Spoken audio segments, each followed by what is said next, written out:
Hello, and welcome back to my channel. If you're new here, welcome, and if you're returning, welcome back. Today I want to talk about cellular health and optimizing your health down to the cellular level. So this is something recently I got into, I'd say within the last year. I have been looking as to what are the best foods to optimize my cellular health, how can I prepare these foods in a way that optimizes my cellular health, and how can I limit foods that were processed in a way that contain a lot of chemicals, or the body takes a lot of time to digest.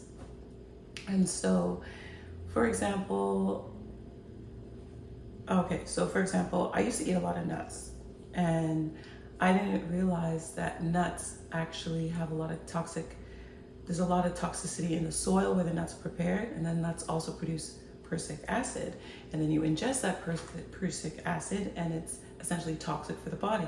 I used to eat so many nuts. I used to eat them in large quantities multiple times a week, and ever since I found this out, it's not like I never eat nuts, but I eat them very rarely and in very small quantities.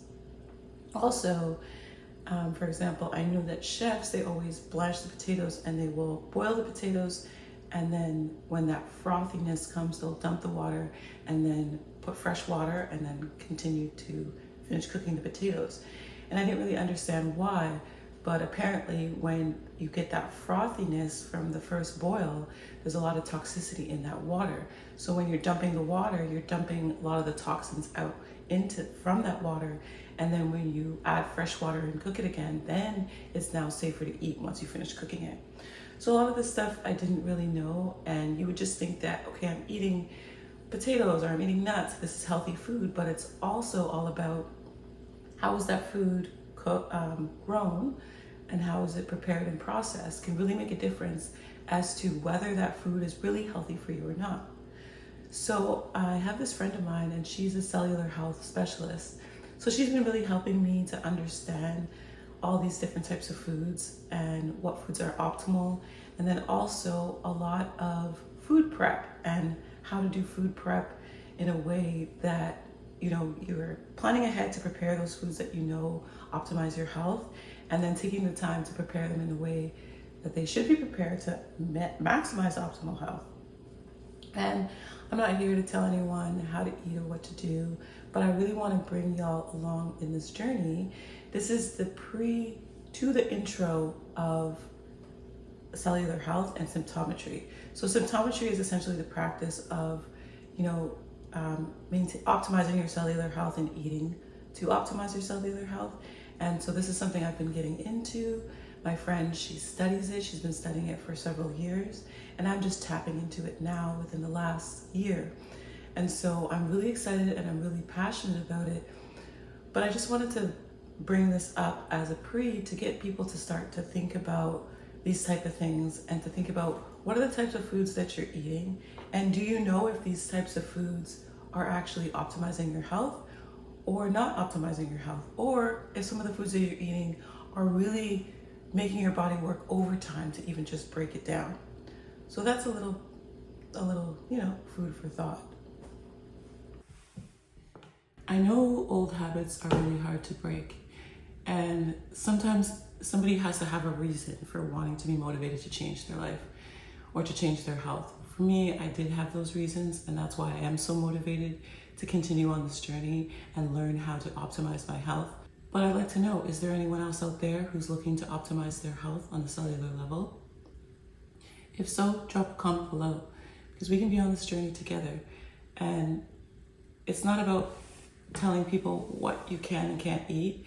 It's about knowing what foods are optimal for the body, how much digestive enzymes it takes to process different types of foods, and then making the best personal choices you can for your body to optimize the health. For example, just to throw it out there, pork takes a lot of digestive enzymes to break down. Brown sugar takes a lot of digestive enzymes to break down. Some people would argue that white sugar is slightly better than brown sugar for the simple fact that brown sugar takes so much enzymes to actually break down.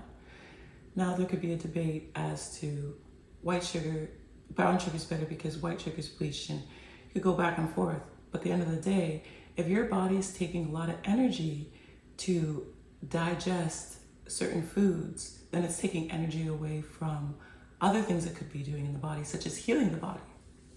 So I'm not here to tell anybody what to do and what not to do.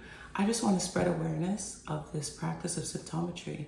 And I want to encourage everyone to self-reflect about, do they think that their own body is functioning at the optimal level, down to the cellular level?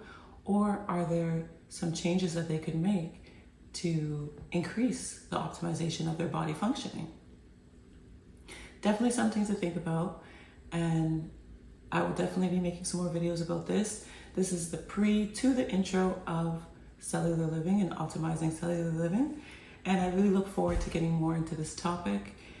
I can discuss some of the examples of different foods and how many enzymes it takes to break down, and just some of the other general intro stuff to symptometry.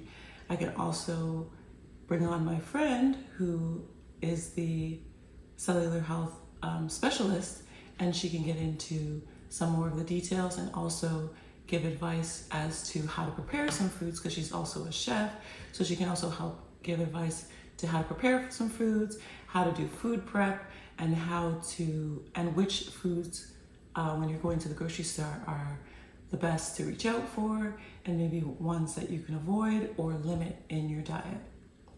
So yeah, thank you for watching this video today. It's not a super long video. It's just a to the intro of the symptometry and cellular living, optimizing cellular health videos to come. But I just wanted to give a brief pre-intro to give an idea of some of the content that's going to be coming up. And I'm really excited about it. I'm doing a lot of this stuff myself. I noticed that it really takes a lot of consistency. It really takes a lot of planning to do your meal prep, just like any kind of meal prep would take some planning. And then just being very particular about the foods that you choose. And so I'm really excited to be on this journey, and I want to share it with all of y'all because I think it's been benefiting me, and I hope it benefits you too. So drop a comment below if you are looking to optimize your cellular health. Please subscribe if you haven't already subscribed, and please give the video a like. It really helps. And thank you so much for watching this video today, and I will catch you in the next video. Bye.